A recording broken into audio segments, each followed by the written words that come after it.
Knee arthritis is a very severe disease and it can cause a lot of problem in patient's life.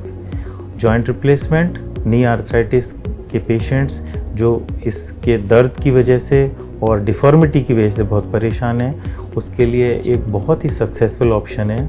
And I am happy to share that SDMH is Center of Excellence for Joint Replacement, and I am very happy to share that recently we did 10 joint replacement surgery in a single day at SDMH. I think it's a big fluke because we have one of the best surgeons in this department in North India. So frankly, the result does not surprise me one bit. It's a department that has grown by leaps and bounds, and I think it is owing to the fact that not only do we have surgeons who are dedicated, not only do we have surgeons who are committed, but I have seen personally, I have seen these people take on extremely difficult cases.